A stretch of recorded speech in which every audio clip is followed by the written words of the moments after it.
Okay. Hi, everyone. Ed Bixby here with the Global Green Burial Alliance with my co-host Gretchen Spletzer. And this is our monthly forum. And we have a great guest tonight, a fellow committee member. And we're actually doing this a second time because people were that interested. So Gretchen, take it away. Yeah. Hi, everyone. Welcome to our monthly forum.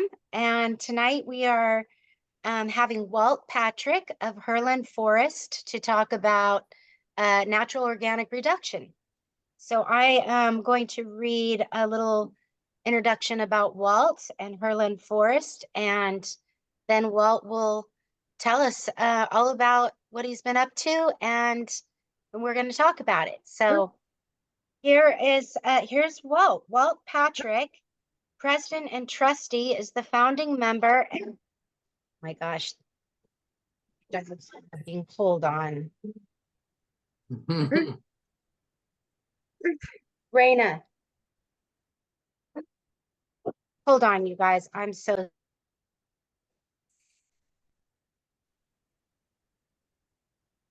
Okay.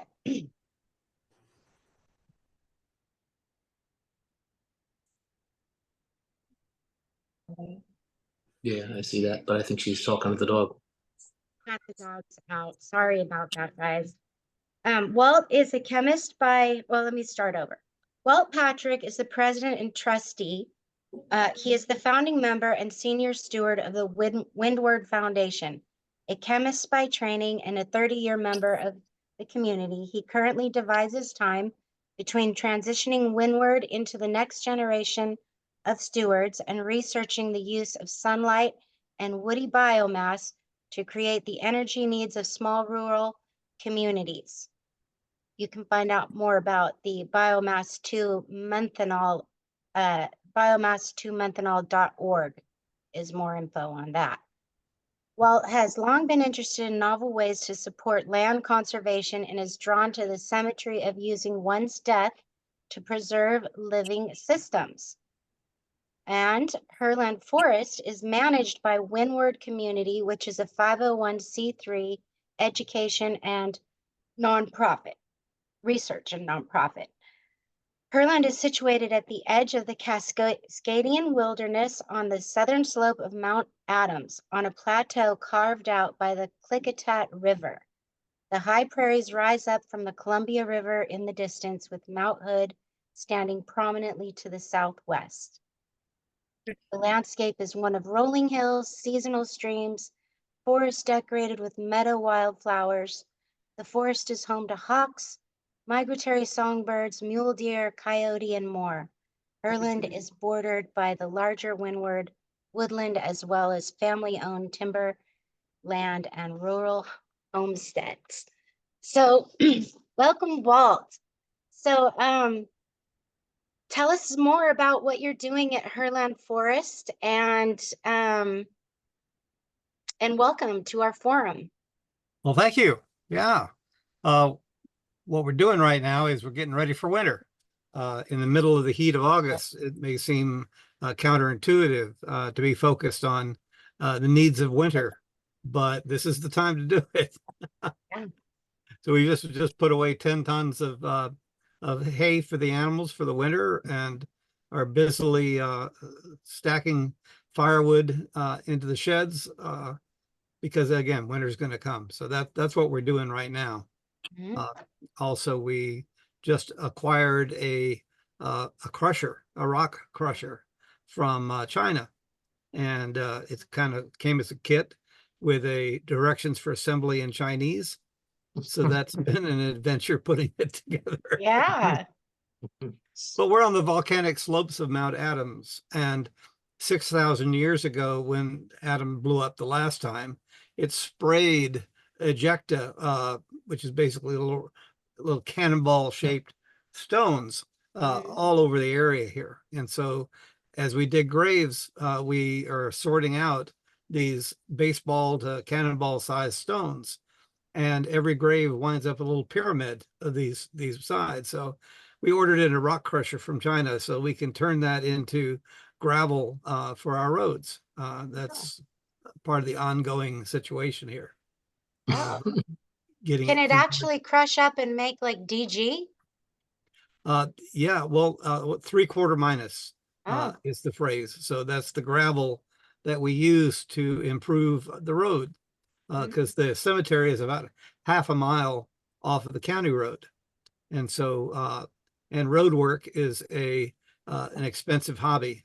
So in this case, we can take the rocks that are a problem and convert them into an asset. yeah. So that's some of the stuff we're doing here. So let me go ahead. So this is a reprise of a talk I was asked to give by the Compost Education and Research Foundation out of Cornell University. And so so that's the background of this information, etc. So Okay. and let me see if I can get the pictures up here. So get the share going here.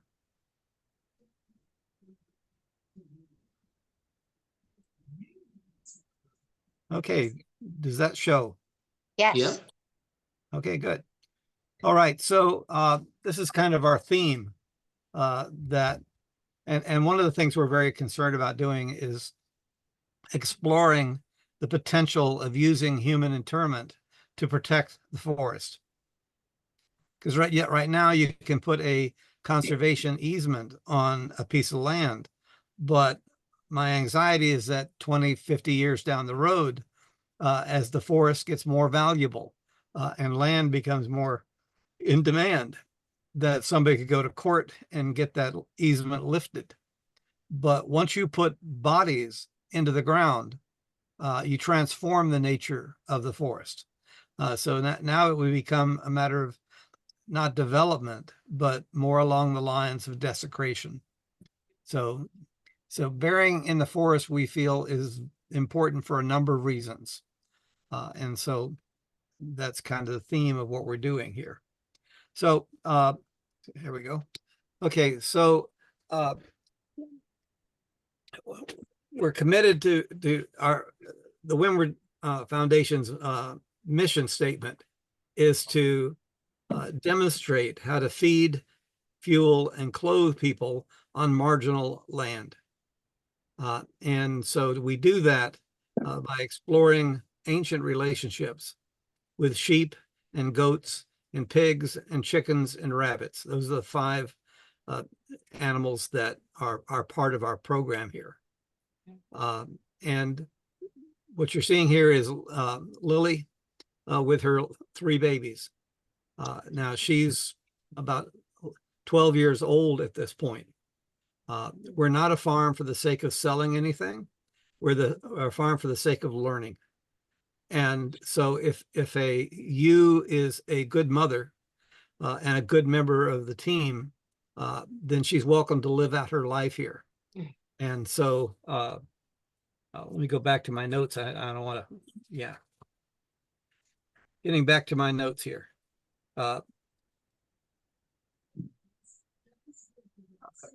We're located on 120 acres of forest land in south central Washington state, some 80 miles east of Portland, Oregon. Now we're on the north side of the Columbia River, which means we're technically in Washington state, but you know, we just jokingly say that we're in extreme northern Oregon on the north side of the river here. And because the city of Portland is an in-state call from us. So it's a weird situation of having to deal with this. A key part of our research involves exploring the ancient partnerships that humans have formed with sheep, goats, pigs, chickens, and rabbits.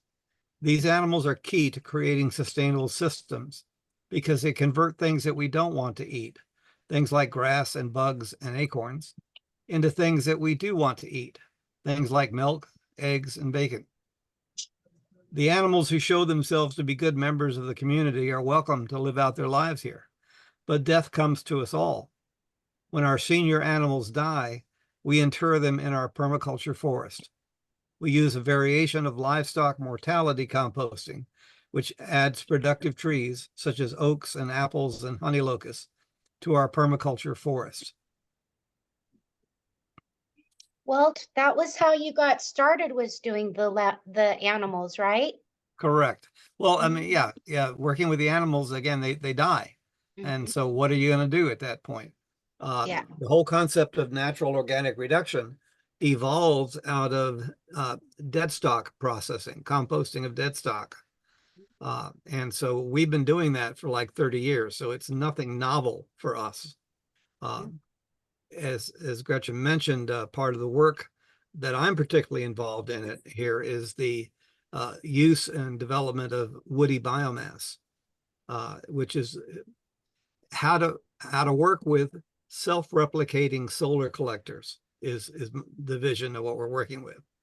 Now you may not be familiar with them. Most of them are more familiar with the name of they're disguised as trees. The trees are self-replicating solar collectors. Mhm. And so we've developed the ability to use the woody biomass that is produced in our forest to power engines and so on. And it's a fundamental process that allows us to have an on-site power source that we can go with. I mean, you can certainly use solar and you can certainly use wind, but there are times when the sun goes down and when the wind doesn't blow. So if you have crucial supplies that you need to have power for, then you need something that is dependable. And woody biomass is very much that. We chose the county we're in because it is arguably the Saudi Arabia of renewable energy. Mhm. Everything that you look at, this county has in abundance. In the area of woody biomass, for example, this county generates 20,000 tons of logging waste, which they currently just pile up in a pile, let it dry out and burn it. And that's just, it hurts. It hurts. Yeah. There's so much that can be done with that. Yeah. Anyway, so so when Lily died, we created a reduction chamber of in the sheep pen and buried Lily cocooned in 200 gallons of wood chips. Then we closed the chamber with a dirt cap and planted an oak tree on the grave. That way, Lily's remains will support the growth of a tree that will feed her descendants for generations to come.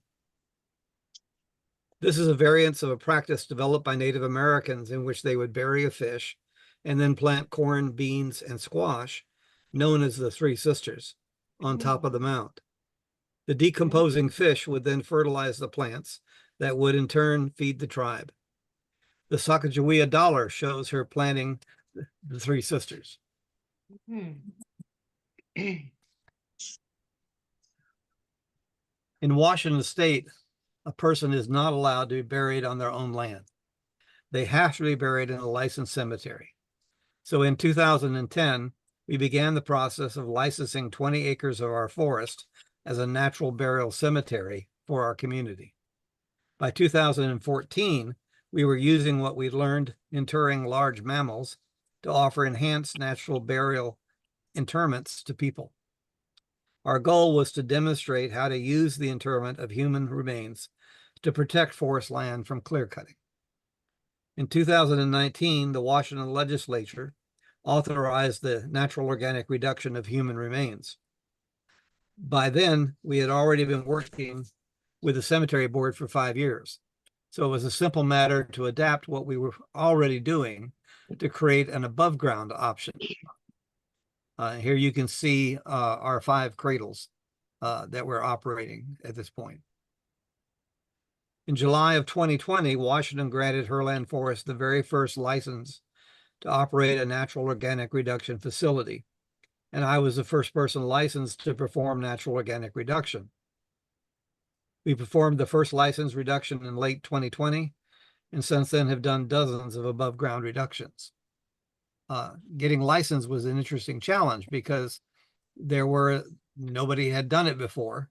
And so if you're going to become a licensed crematory operator, there are the National Cremation organization has classes, and there are various people that will train you and grant you a certificate. But there wasn't anything like that for NOR. So as a matter of working with the cemetery board to come up with an appropriate process, which is what we did.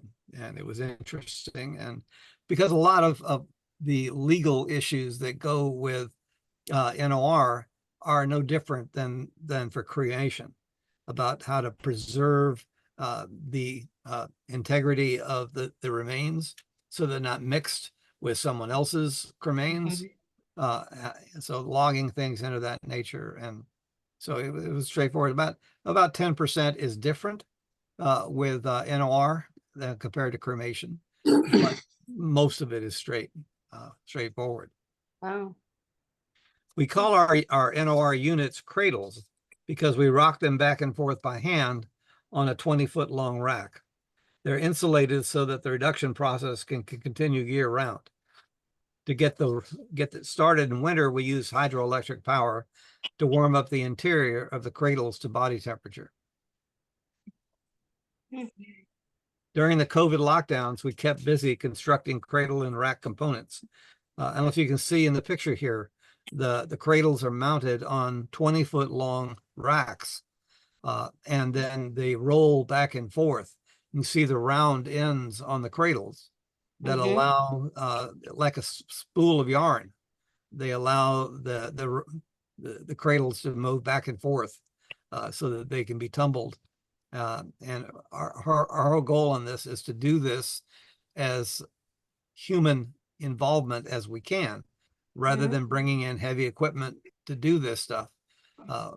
We don't do it in a warehouse in an industrial park. That's where almost all the other facilities are located. Ours is right out in the open. And so how to make that work is part of our challenge of how to learn. So during the COVID lockdown, we kept busy constructing cradle and rack components in our on-site workshop. We currently have 5 cradles in operation, with a 6th held in reserve. We've elected to hold off on installing additional units as we focus on ways to integrate NOR remains with the biosphere. We've come to see the various forms of alternative disposition, cremation, aquamation, and natural organic reduction, as steps in a journey. In aviation, there's a saying that no landing is ever completed until the wheels have ceased to roll. In a similar vein, we feel that a reduction is not complete until the remains have been reintegrated with nature. Both cremation and aquamation generate about 1 gallon of sterile remains, but natural organic reduction generates more than 100 gallons of biodynamic compost. Our experience is that dealing with that volume of material is a challenge that most next of kin are not prepared to take on. For families who have suburban homes and gardens, there are reasonable options for incorporating the reduced remains into their soil. Here's a picture of a woman incorporating her mother's remains into her flower bed. She and her mother would start the day with a pot of tea, watching the fishing boats heading out to sea. Now she doesn't have to travel to a cemetery to feel close to her mother. But for people who live in urban areas, properly disposing of 3 55-gallon drums of human compost is a substantial challenge. We believe that simply spreading the compost on the surface doesn't adequately address the client's desire that their remains return to the living environment. When someone's goal is to return to nature, we believe that enhanced natural burial in the forest is the best way to meet the client's desire. It's been our experience that, given the choice, most of the families that come to Herland seeking human composting will opt instead for an in-ground composting in the forest. What we do there is we dig the same size chamber in the soil and go ahead and put in 100 gallons of wood chips, lay the body on that bed of wood chips, and then add in tubing that will allow us to get oxygen and water down into the chamber. And then put another 100 gallons of wood chips on top of the body, and then put a dirt cap on top, and then plant a tree, just like we've been doing for years with our sheep. But Walt, doesn't the winter weather percolate water down there? Were they? It Go ahead. does. It does indeed. We're more concerned at this point about oxygen because the fungi and the protozoa and the bacteria, they all need oxygen. So if you don't have oxygen being introduced into the chamber will go anaerobic. And at that point, it switches over from producing carbon dioxide to making methane. And methane is a 20 times worse greenhouse gas than carbon dioxide. Also, carbon dioxide slowly released in the forest is just a form of plant food. The trees suck it up and use it to grow more trees and more flowers and bushes. And so we're trying to keep the body, instead of having it go sour, if you will. Right. Because if you know about opening up a casket or something, it basically, the body is over half water. And so when the cells break down, you can wind up with like a soup down there. Yeah. And so we use the wood chips to absorb the moisture given off by the body and hold it for the bacteria for them to be able to do what they're doing. So when we say enhanced natural barrier, we're talking about having a situation where the conversion into soil is facilitated. Gotcha. If anybody's ever done a compost pile, you know you don't put meat and fat and skin and bones into the compost pile. That just doesn't work. You have to have it balance it out with organic matter, which in this case is the wood chips from our forest.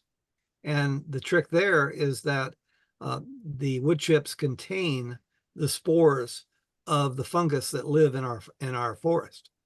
So we're not bringing in something else. Having it maintained within the existing biodynamic operations is an important of having the process work. Yeah, the native microbes and little things that do all that work. Yeah, and it's a little bit like if you were to take a roast, the interior of that roast is essentially sterile, but there's bacteria on the surface of it. So, but if you take that roast and put it through a meat grinder and grind it up, then you have the potential for spoilage all the way through the meat, etc. And so keeping the trees broken down. Also, we're at a fire ecology, and so our long-term concern is how to prevent a catastrophic fire. We're not trying to stop a light fire. Our ecology is used to that. But when you allow the fuel of broken branches and stuff to build up into the forest, eventually, when a forest fire comes through, there'll be so much fuel that it'll overheat and sterilize the ground. And that will kill the mycological network, which is crucial to the living forest. Right. Yeah. That's their communication, the tree's communication and everything, right? Yeah, like their neural network. And it's more, a key reason is that a living forest is founded on a mycological network that gathers and transports essential minerals, magnesium, potassium, phosphorus, etc., to the trees. Without magnesium, for example, there's no chlorophyll. And without chlorophyll, there's no growth. And so they got to get the chlorophyll, the magnesium that's needed for the chlorophyll, to the tree lines. And the bacteria does that. And what they do is they hunt for single atoms and molecules and take those minerals to the tree line and trade it for sugar. So there's literally an underground economy going on there that makes the whole thing work. Same thing goes for the phosphorus content of the bones and the ferroorganic content of the blood and so on. So all of these are crucial. Here you can see this is a grave we've prepared and was awaiting a person's passing in the near future. And you can see how the mycology is already live and standing by. The fungi, all that white stuff is the fungi that are just raring to go and Yeah. to get on with the process. That's so cool, Walt, that you can actually see it raring to go. Yeah. You know what's most fascinating to me, and Walt, I think it's great that you're doing this enhanced natural burial, because that is so important. You know, I've helped a lot of families with their organic remains in a cemetery setting, and it's wonderful that someone's doing it within the cemetery setting or the forest itself. So I think that's great. This is really some interesting stuff. Yeah. Thank you. Yep. We've developed our process to maximize the integration of a person's remains back into the biosphere by one of three routes. The first option is to use the above ground version to reduce the remains to about 3 55-gallon drums of biodynamic compost. Generally, the next of kin will load the drums into the back of a pickup truck and take them to their home in the country. The second option is to proceed directly to grow, in which the family decides on an enhanced natural burial in the forest. This gives a next of kin a permanent location that can function as a locus of memory. People in pre-need situations come to our forest and spend the day having a picnic and finding a spot that feels right to them. And then they put down their stake, and that's where the burial goes. And we go ahead and dig the grave ahead of time. And so we fill it all full of wood chips. Our experience is that people are not very considerate about when they die. They tend to die at the most inconvenient times. And so if they die in August, well, the ground's really hard and it's tough. And we do this digging by hand. And so we found it's best to do it ahead of time and dig it up. And then by putting the wood chips into the grave, it allows the process of the decomposition of the wood chips to get going, get started. Mhm. So when 2 or 5 years later, it's time to pull out half the wood chips, put the body in, and then put the wood chips back, the process is already well underway. Mhm. It And doesn't with the matter to us which option a family chooses. Herland Forest charges $3,000 for either option. Our experience has been that once people become aware that they have the option, some 4 out of 5 will choose to go with the in-ground option. Walt, with the Yeah. in-ground option and the enhanced natural burial, is it always straight naked body in there, or do you allow a pine casket in there or something like that? Well, we've had people who want to leave the world the same way they came in. Hmm. So at one end of the spectrum is a full nude burial. On the other Gotcha. hand, most people choose to be buried in a shroud. Yeah. And there's some excellent shrouds that are biodegradable that are available. And that way people can get involved. Part of what you're thinking about is the sensibility of the next of kin. Mhm. And most of them want to do what the person wants, but they're not necessarily ready to deal with a naked body.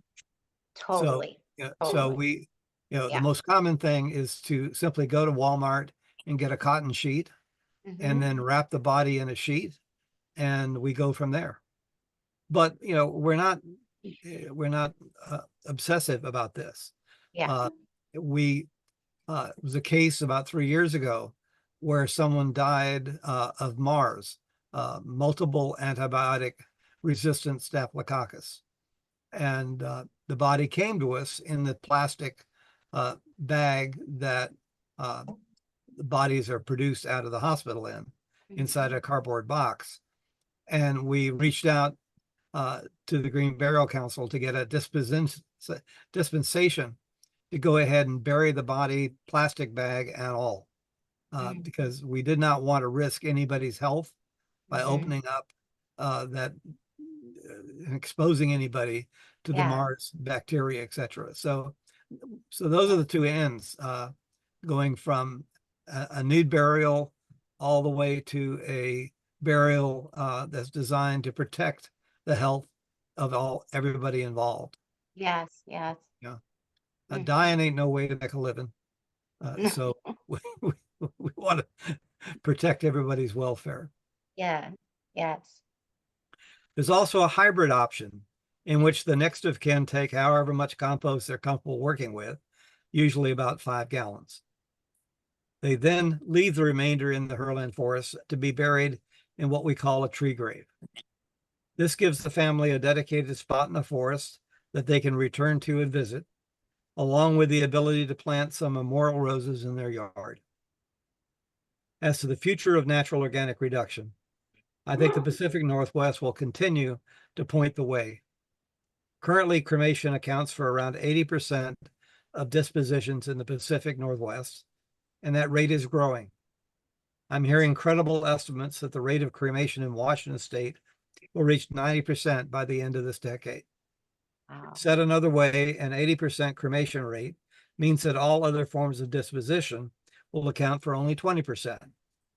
If the estimates are correct, then over the next few years, the rates for all other forms of disposition, commercial burial, natural burial, aquamation, and natural organic reduction, will fall by half to around 10%.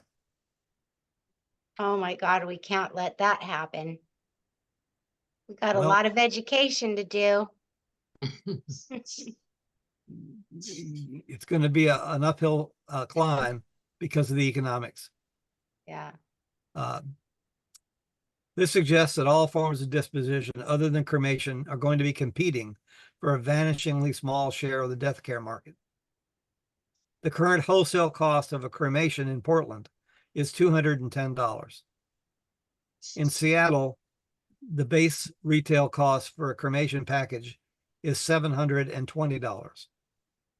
As families are hammered by inflation, such low cremation prices will make it increasingly difficult for families to justify spending between $5,000 and $7,000 for natural organic reduction.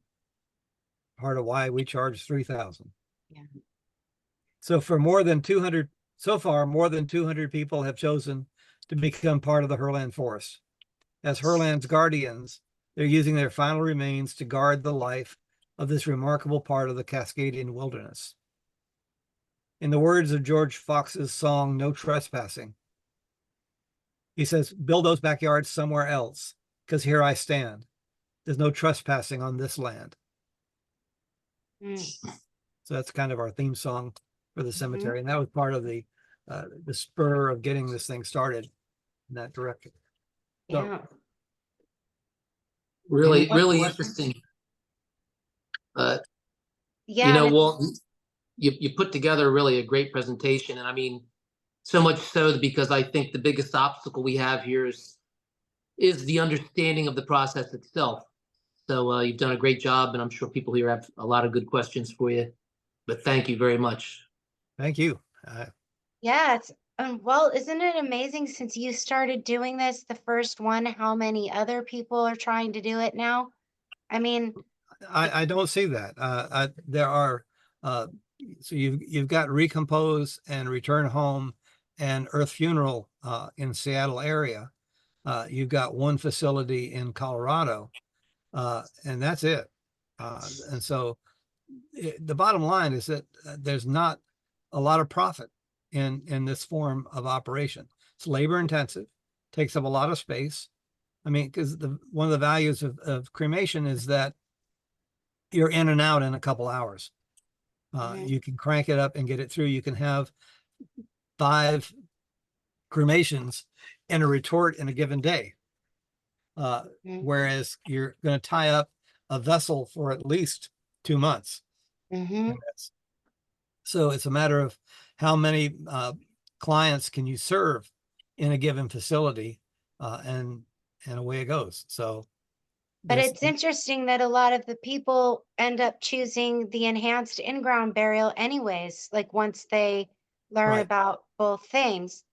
So but again, it comes back to that issue of the next of kin. The people who are excited about natural organic reduction are not the people who are going to have to deal with using 3 55-gallon drums Yeah. of compost. That's a lot more work than most of your families are Yeah. interested in signing up on. Now, there certainly are some that do. We just loaded up another 3 drums of compost going to Oklahoma. Mhm. The husband flew out, rented a truck, came out, loaded him up, and is off heading on his way. And Wow. so, yes, about 1 in 10 of the families are really up when they really are aware of what it is they're committing themselves to. Many of them will decide to just go ahead and the picture on the screen is a tree burial. Mhm. So in this case, the family took a portion of the material and the Mhm. rest of it was buried in this grave, and we planted an elderberry tree on top of the grave, and it's there in the woods. So we mark all our graves with GPS coordinates. They each get a surveyor's marker that identifies who's in the grave, and they're welcome to bring have a stone created, some kind of a natural rock, ground rock, and have it put there. Mhm. And so that's part of it. But most people feel that that is more in line with the wishes of their loved one. Mhm.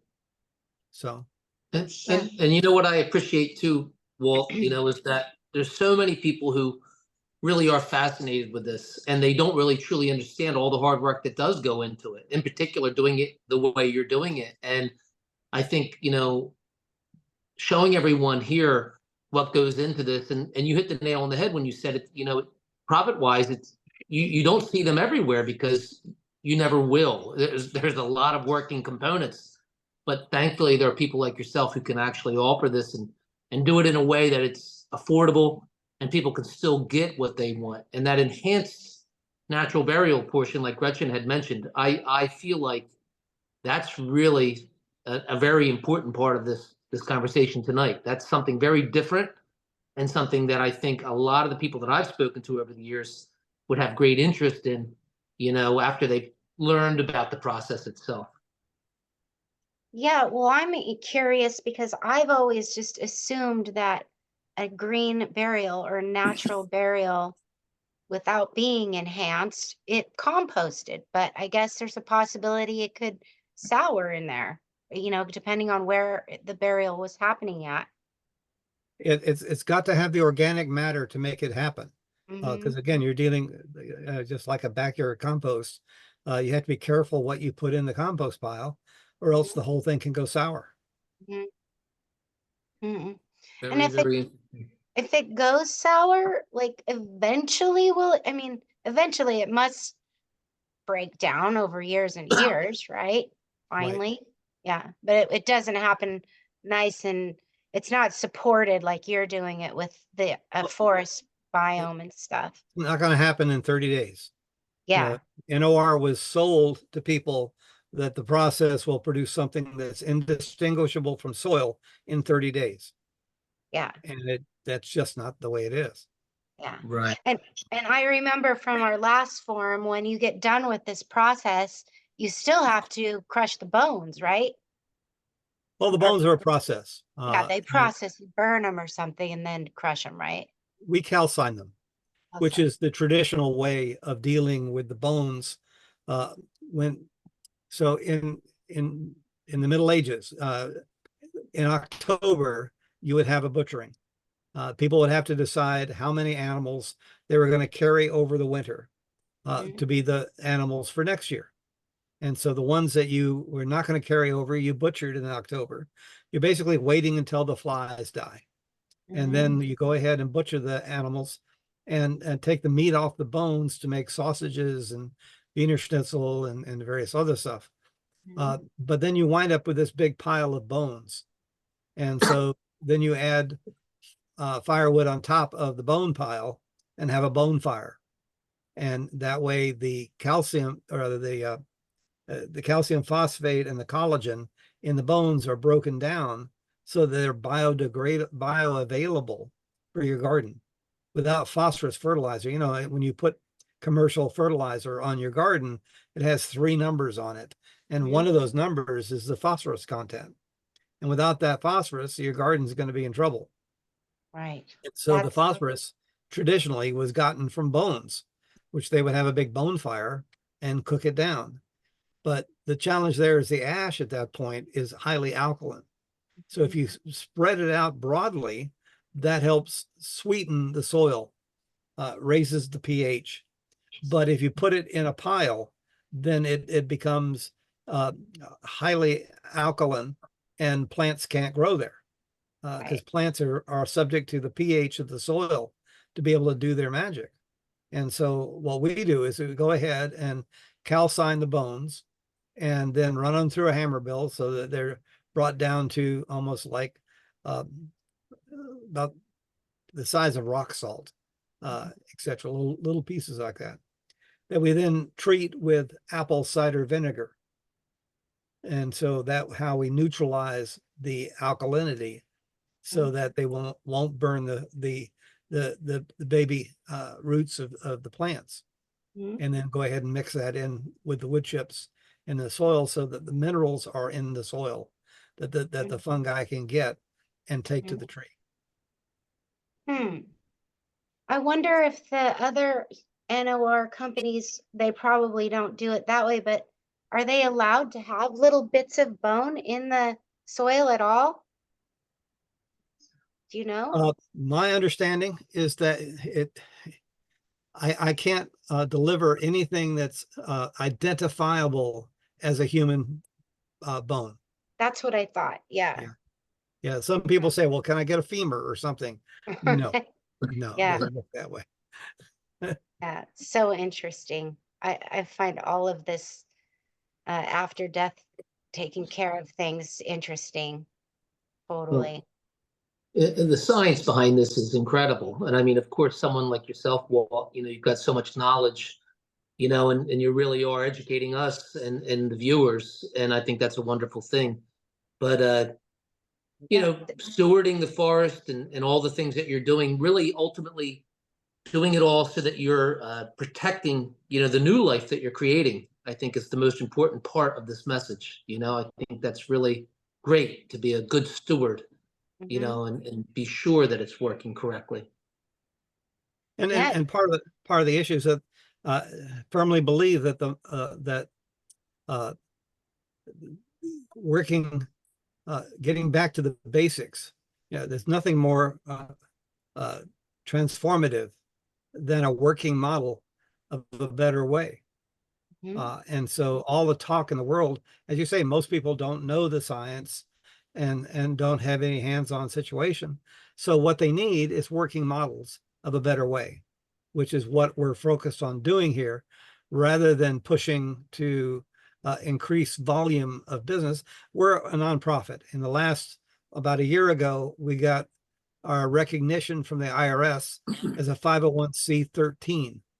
So whereas our competitors are all for-profit corporations and understandably trying to maximize the return for their stockholders, we're not. We're not in that situation at all.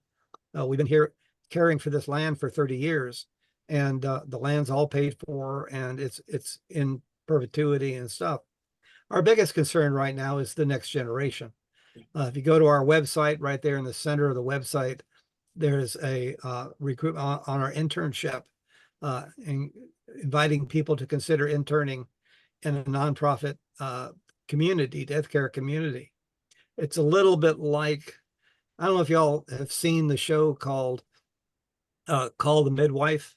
It's on the BBC. It's about a group where you've got some of the midwives are nuns who have been called to this. Other midwives are nurse midwives, and they work together as a team. And that's kind of the situation here, where we've got the land. Most people need a paycheck or something in order to pay their bills. Well, we've got the land, we've got the housing, we've got the gardens. So we're not totally self-reliant, but we can meet a lot of our needs. Like I said, we don't have our own sawmill. Now we've got our own rock crusher, etc. We're just slowly getting to a point where we have control over our own life to a greater degree than most people have. So if you know somebody who feels a calling, you know, if you're wanting to be a death doula or something like that, there are real problems with how do you generate income in that. Yeah. And in our case, Right. well, the first off is an old joke. A country guy goes to the doctor and says, moves his arm back and forth. Doc says, it hurts when I do that. And the doc says, well, don't do that. So, you know, if you can get to the point where you don't need to squeeze as much money as the industry does from people who are, and we're just deeply uncomfortable with the idea of extracting money from people who are caught up in a deeply emotional crisis, highly Yeah. vulnerable, etc. And so, Yes. Yeah, because sometimes people even lose their homes when they lose a person. You know, yeah, they're really struggling. yeah. I So we're couldn't trying agree to with you find a more. way to help make it, you know, gentle. It's tough enough. Walt, we have a couple questions coming in. The first one is, please discuss how the Green Burial Council relates to your method of enhanced burial. They do not discuss the need for this enhancement. Well, we choose to support the Global Green Burial Alliance. We were originally listed with the Green Burial Council, but I had concerns about their procedures. So I'd rather talk about how the Global Green Burial Alliance feels about what we're doing. And Ed's been kind in stating his thoughts on what we're doing. So I don't know if that answers the question, but Yeah, well, I know I worked for the Green Burial Council, and everything you're doing is completely natural and biodegradable in the grave. So there's no problem with that as far as natural burial. I think that because it's a little different than just shrouded body in the ground, they may have had to go through a whole procedure to approve what you're doing in a committee before they would give the big yes to it, I imagine. So, okay, so let's see. We have another question is we would love to explore how to adopt your methods for enhanced natural burial for our ecology here in New Mexico, which is dry and arid, unless you're in, well, monsoon area, but monsoon is in the high desert. So yeah. how much fungus do you think is in a desert 3 feet under? I don't know if there's very much there. I don't know either. And it's so dry and problematic. All I can tell you is that for our first decade as an organization, we were in southern Nevada, and the water issue caused us to look at having to relocate all the way up here where we had enough water to do the things we needed to do. So, you know, I don't know how different, yeah, New Mexico is a large place. There's a lot of stuff going on there, and there's a lot of forest land there. And so if the forest can support this kind of stuff, Yeah. we don't cut down any trees to produce the wood chips. Ours is a living forest, 120 acres of forest. And so we have branches come off, we have thinning that has to be done, etc. So we don't harvest any wood in the forest for the purpose of the natural burial. It's just a natural byproduct of what we were doing ahead of time beforehand in order to ensure that forest fires don't come through, just again, to prepare the forest to be fire resistant. Yeah. Right. But there is forest in New Mexico, and that there could be some forest floor stuff that could be chipped up, and then with the enhanced burial, you'd be adding the water and the oxygen. Yep. So it might be an answer to that problem in that state, maybe is the enhanced natural burial. Let me, I can't see how it could hurt. yeah. Farida's asking, how deep do you dig? I imagine she's means for Herland Forest in your cemetery, Walt. How do we dig? Yeah, or how deep? How deep? Oh, 3 feet, 3.5 feet. Mm. But we do it slowly. Mhm. So what we do is that when somebody picks their spot, we go ahead and take off the topsoil and where their load is, and then we put down 5 gallons of water. Then we come back the next day because again, we live here. This is our home, so it's not like we have to commute to work or anything. And so we come back the next day and take off a couple inches of dirt that has been softened up by the water we put on the day before. Put another 5 gallons of water in it, and over the next week, we go ahead and get the grave dug without a lot of stress. But we don't use any heavy equipment or any of that stuff. Yeah, because I saw a thing on permaculture, and when you dig into the soil, it does do a little bit of Compaction. not, I don't want to say damage, but like releases stuff that's not good, right? Well, it's arguably it's compacting the soil, which cuts down the ability of air to get down into the soil and water to be absorbed by it. And that's one of the things why we want to put the wood chips in the soil, because that acts as a water battery. Mhm. When Yeah, we it have, stores the water, right? right. Yeah. So when we have, when somebody wants a sentimental tree, we have dogwood and aspen and crab apples and ginkgos and plums and all kinds of different trees in the forest. And because we have such a dry August and September, they need some help to get established.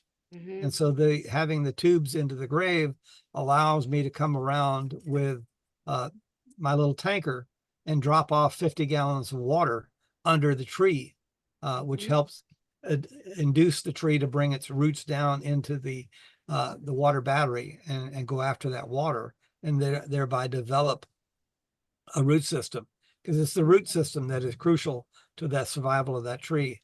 And if you're planting a tree in a place where you've got irrigation, oh yeah, that's a whole nother ballgame. If you're going to do this without irrigation in a forest, then you have to take some steps to support what's going to go. Mhm. Right. And what's, and to answer a little bit of what someone had asked earlier, we live in a giant country, I mean, and with a lot of different environments and what works in Arizona doesn't work in Maine, doesn't work, so it's just an interesting, I think when you said earlier, Walt, about the Pacific Northwest being kind of like the epicenter of what you do, I tend to agree with you. I think you're like in the perfect area, to perform what you're performing. But there's different variations, as we also mentioned, probably it would be different results, but I mean, people can always give it a shot and see how it goes, I suppose. But really So, interesting stuff. yeah, it's also making me think of how different cultures in different environments or ecosystems dealt with it, death. Like, Walt, you are so familiar with your forest and you know it like family. Somebody else who lives in the forest of Arizona, who's a steward of that land and really familiar with the ecosystem, would, like you, kind of learn from the land and how the land will take care of this through, like you did with the animals, through experimenting and learning through nature, really. Yep. Yes, indeed. And the Well, Native American people, I mean, I was thinking Native American people, like, let's say in Florida, I don't know how they dealt with it then, but um, I don't know. We just have so much to learn about from other cultures about these things, I think. we absolutely do. And we're coming to the top of the hour, but I must say, Walt, again, as thank you for what you do. Thanks for supporting the Global Green Burial Alliance as a committee member and just as an advocate.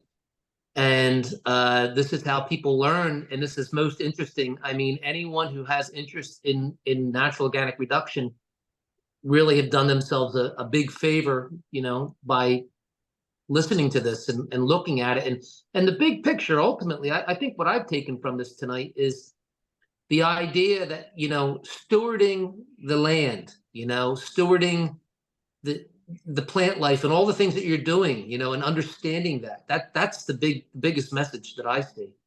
So, kudos to you and Herland Forest. One more question. It looks like Nicole has her hand up. Hi, Nicole. Hi, I'd rather speak than type if that's all right. That's fine. Yeah. I'd just like to say, and I was at your last session as well, Walt, that I think you are the man. There is nobody else doing natural organic reduction. The organic reduction that's happening at these indoor facilities, as far as I'm concerned, is not natural organic reduction. You're doing it right. The way you live, what you're doing with the land is just exceptional. If our laws allowed to do that up in BC, British Columbia, Canada, where I am, my husband and I would be doing it on our 48 acres in the forest. So far, it's not legal, and I don't think it's going to happen before I die, kind of thing. But I just really want to encourage everybody to talk about what Walt's doing, encourage young people, like he said, to go and work there and learn. They really need young people. They need apprentices. And I think that's one of the most urgent things with the work that Walt's doing, is that we need to encourage young people to get in there, get their hands dirty and learn how to do it. Not just the natural organic reduction, but the whole picture, which you are doing so well. Thank you so much. Well, thank you, Nicole. I appreciate that. One of the fun things last year was the Bereavement Authority of Ontario came down and did a study on what we're doing, seeing how it could be incorporated in Ontario. British Columbia certainly has no shortage of trees. So that's right. And land. I mean, most of our so-called province is rural and sparsely populated. So there's great opportunity here. Would be very easy to accomplish. Well, it's not easy. It's a lot of hard work. I understand that. But, we do the haying, we do the animals, we do all that stuff. And so we're partway there. We just don't have the legal ability. So you're an inspiration, sir. Thank you. Thank you. Well, the fact that Walt pioneered this, if there's any chance we can look to him for help and advice, and the powers that be can look to him. And thanks, Walt, for being a pioneer in this. And, I know that there's a lot of permaculture groups out there. I don't know that they're necessarily aware of your project up there. So I'm going to make sure it gets shared with those groups for sure. Well, thank you. Yeah. Does anybody else have any questions before we finish up here? I don't see anything. I don't see any hands going up. Okay, well, this is going to be recorded and up on our social media platforms and YouTube. So if you want to share it or anything, that would be great. And looks like somebody's in the waiting room at the very end. If you haven't signed our pledge, go over to the Global Green Burial Alliance website and sign the pledge.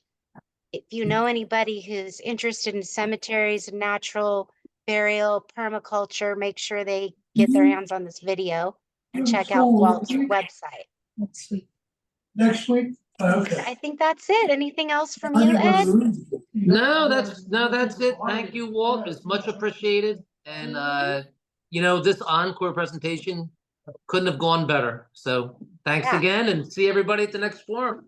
Yep. Thank you, everybody. Bye-bye. Bye now. Bye. Bye-bye.